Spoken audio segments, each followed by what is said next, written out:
Losing the love of your life is an experience that I wouldn't even wish on my worst enemy. I'm Gina, and I had the misfortune of losing my husband only 2 years after getting married. To be honest, I had a great life with him. I had just quit my job due to my risky pregnancy and was really looking forward to welcoming my daughter into our lives. But fate had other plans in mind. My husband got diagnosed with cancer when he was in the final stage. He struggled for 3 months before the horrible illness took him away from me. During this time, we had to move in with my mother-in-law, Ellen, and father-in-law, Luke. They tried their best to support us, although I was the one taking full care of my husband. Still, we were grateful to have them house us when we couldn't afford rent anymore. When my husband passed away, I thought that I could rely on them for emotional support. Well, that was only wishful thinking on my end.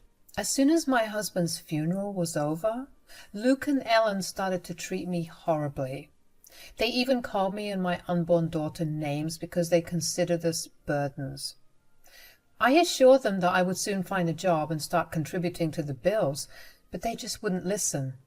Guys, they were not hurting for money. All their bills were being paid by my sister-in-law, Kathy, who had a very good job. Still, my in-laws were adamant that I was a burden and didn't deserve their help anymore.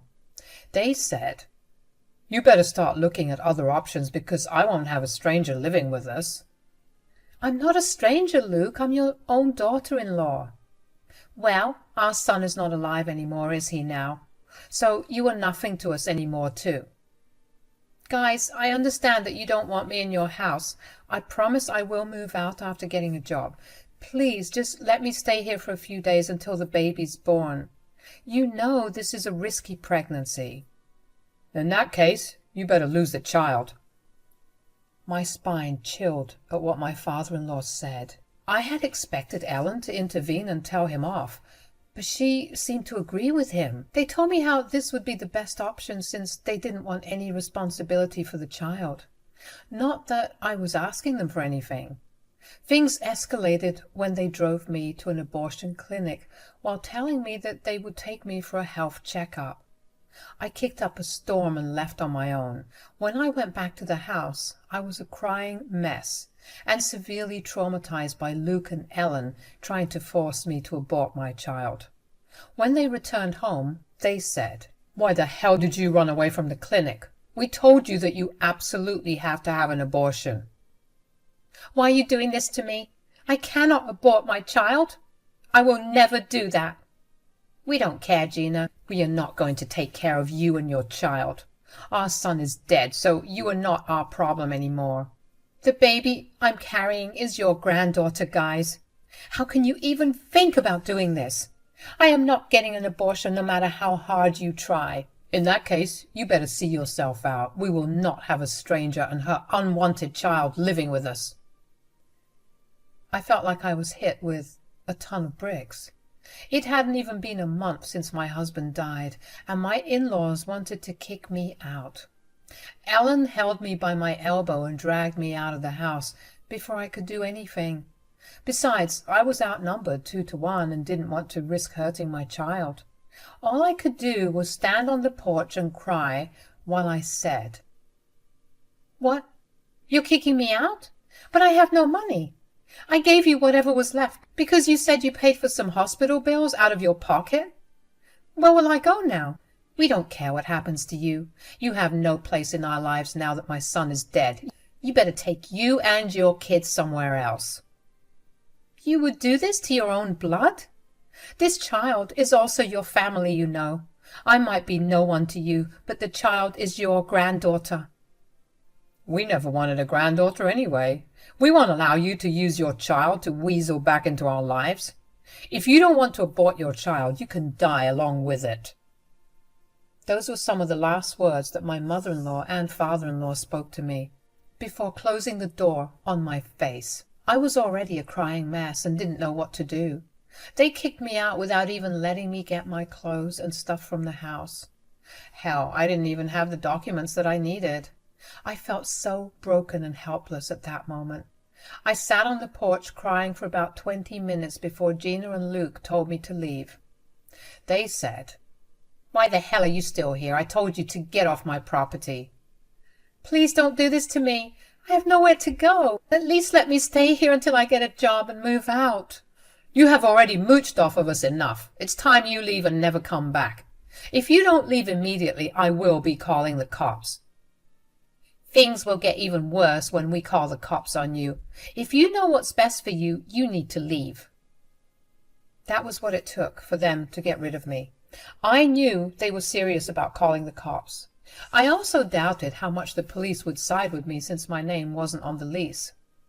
I was a sobbing mess and scared for mine and my kids' safety, so I did what I could in the situation and started to walk away. After walking for about 3 blocks, I knew what I had to do. I called Kathy in the hope that she would help me, but as soon as she answered my call, I started to bawl like crazy.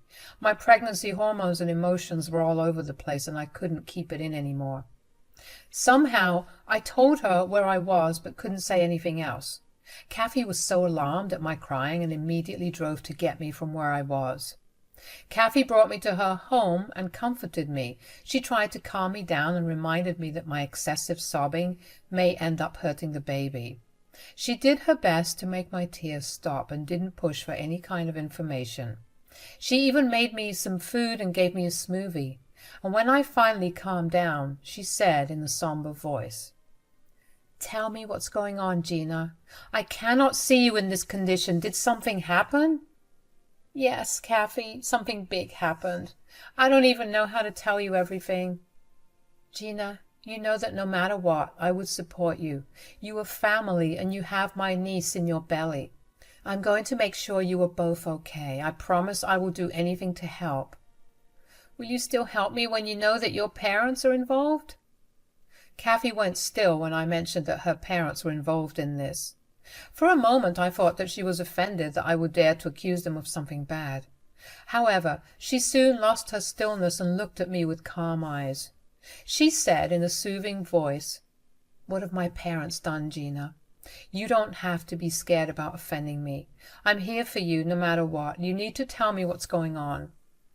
"Kathy, your parents have kicked me out of their house. They didn't even let me take my clothes." "What? My parents kicked you out of the house? But I don't understand. Why would they do that?" "I never told you anything, but they have been trying to make me get an abortion. They intentionally drove me to a clinic and were going to force me to have an abortion." Thankfully, the staff there understood the situation and didn't go against my words. Kathy looked extremely surprised when I basically told her everything. I looked into her eyes and could see the shock and anger in them. She was quiet for a few seconds before she shook her head and said, "I'm having a hard time believing this, Gina. You need to tell me more. Why would they do this?" "They didn't want me to have the baby. They think that they will be on the hook to take care of my baby and pay for her things. I tried to tell them that I would get a job, but they wouldn't listen." "Oh, God, what is wrong with them? Didn't my brother leave you some money before he died?"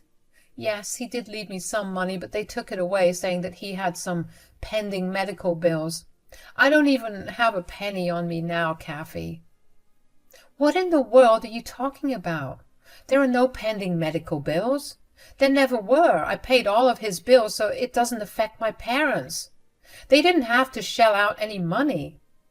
"So they tricked me into giving them the little money I had left." The mere thought made me cry and break down in front of Kathy again.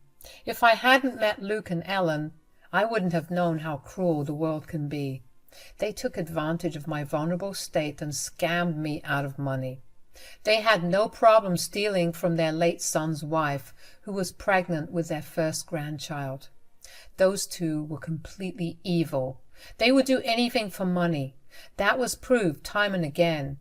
Kathy sat silently beside me as I cried again. After some time, she said, "I'm so sorry, Gina. I had no idea they would do this to you. Everything happened so fast, I didn't remember to inform you about the bills." No, Kathy. Please don't apologize to me. I should thank you for taking care of all the medical bills. I would have drowned in debt if it wasn't for you. I did what any family would do, Gina. Although judging by my parents' behavior, I can't say the same for everyone. I always knew that my parents were a greedy bunch, but I never imagined them to go this far. I begged them to house me for a few days until I got a job. They didn't even grant me that small favor. They kicked me out and threatened to call the cops on me if I didn't leave their property. That's why I walked away and called you when I was a safe distance away. Oh, God, this is just plain horrible. Don't worry, Gina. You are not alone. You have me now. What my parents did is absolutely despicable. They will not get away with it. I promise you that, Gina. Kathy calmed me down while she called her parents. She said that she wanted to hear it in person. It wasn't like she didn't believe me. She simply wanted to see what excuses her parents would come up with. She said, "Mom, Dad, is it true that you kicked Gina out?" "What? Why would we do that, Kathy?" "Perhaps because she didn't get a freaking abortion like you asked her to." "Am I right, Mom and Dad?" "Kathy, you are misunderstanding us. We didn't mean any harm. We were just—" "What? Tell me what you were thinking when you tried to make Gina get rid of your own granddaughter. What kind of monsters are you?" Kathy yelled at her mom when it became clear that they did everything that I told her about. Just hearing them trying to justify their actions was enough to break my heart all over again.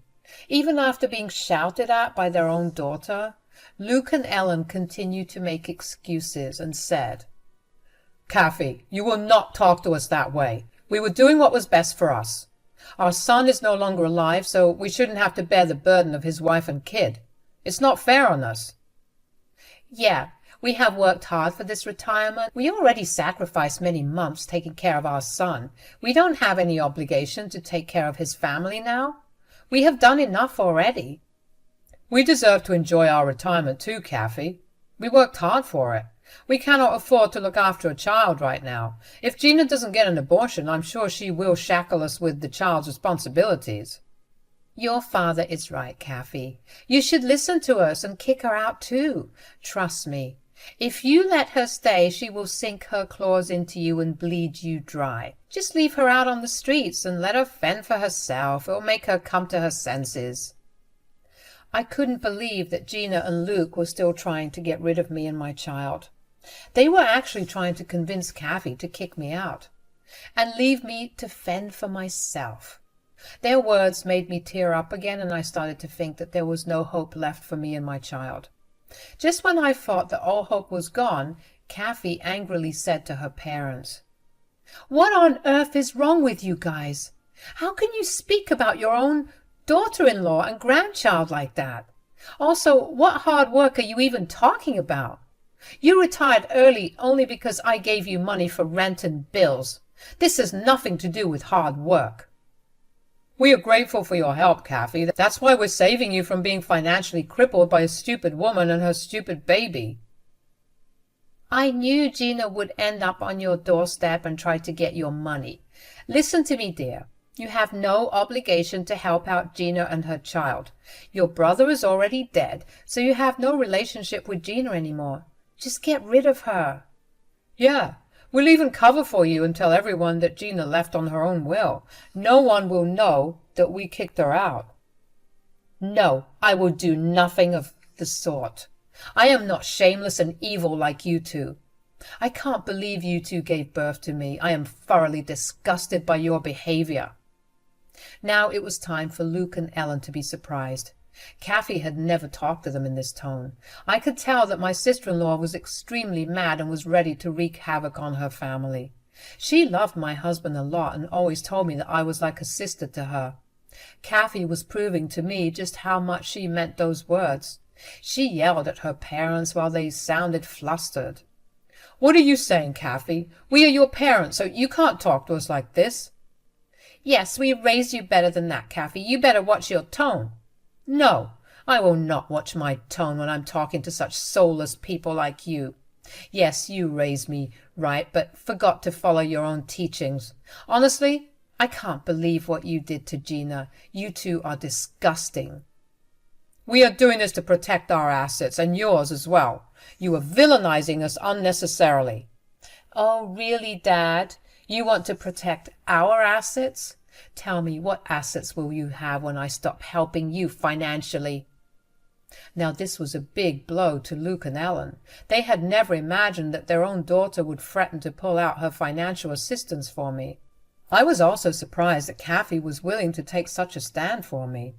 Luke and Ellen absolutely refused to believe what Kathy was saying. They said, "What are you talking about, Kathy? Are you threatening us?" "I'm not threatening you, Dad. I'm telling you what I will be going to do." "Are you saying that you will cut off your financial assistance for that stupid woman?" "She is not stupid, Mom, and yes, I will do exactly that. Gina and my niece need me more than you two, who are perfectly capable of taking care of yourselves." "Kathy, you can't do this. Listen to me." "No, I'm done listening to you guys. You have already taken advantage of me. I won't let you do that anymore. Gina and my niece will get my help now. Looks like you will have to come up with the money for your rent and bills now." Luke and Gina were stunned and weren't expecting their day to turn out horribly wrong.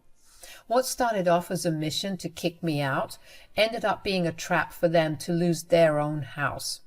The duo were now trying to backpedal and said, "You're being very unreasonable, Kathy. Fine, if you want to help them out so badly, we will take Gina in. Just send her over. We will figure things out." "Yeah, we will manage somehow. Gina can come back and stay with us. We won't push her to get an abortion or something." "I don't know about that. Gina, what do you think?"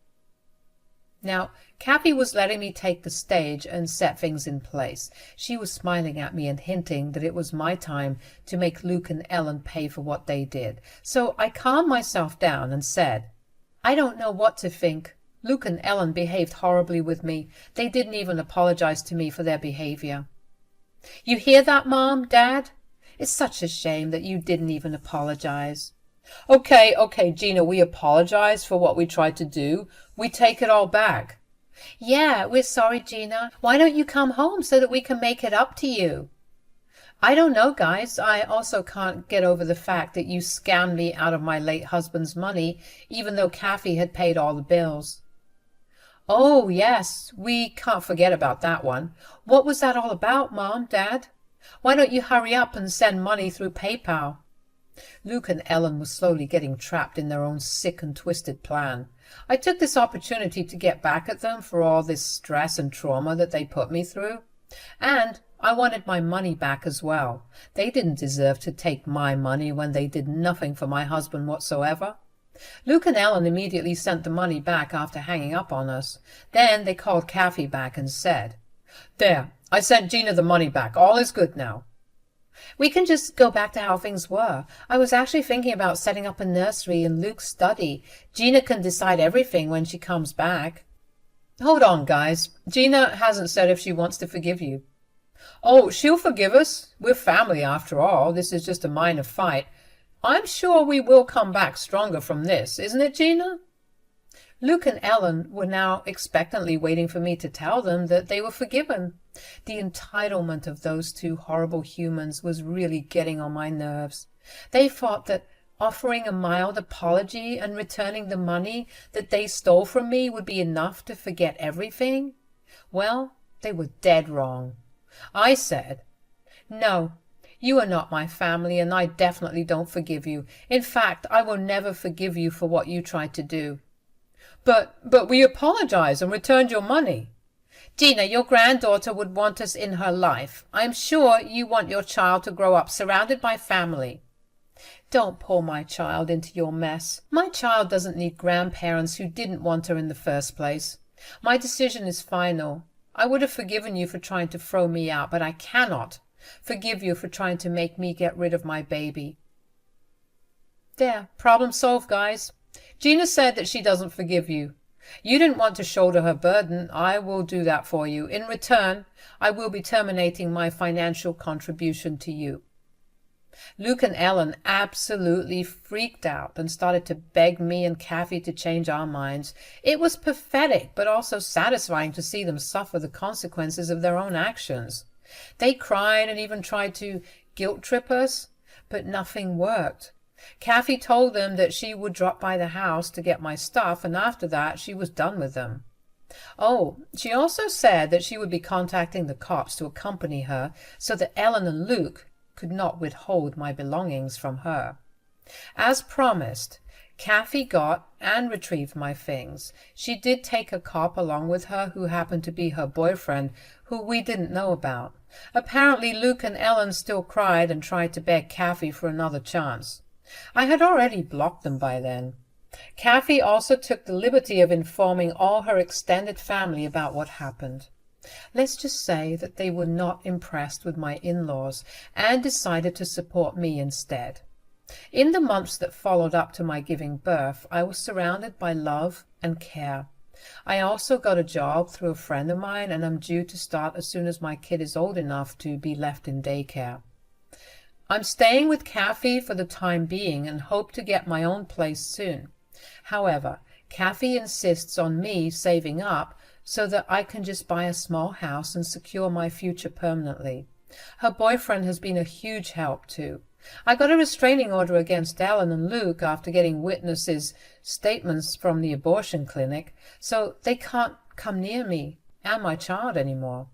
My baby daughter is now healthy, and so am I. She has my husband's dark eyes, which made me cry the first time I saw them. Kathy has been a huge help and has cut off her parents indefinitely. From what she told me, Luke and Ellen ended up moving to a small apartment and going back to work due to financial problems. Karma did come back for them, and now they are finding themselves in the position that they wanted me to be in.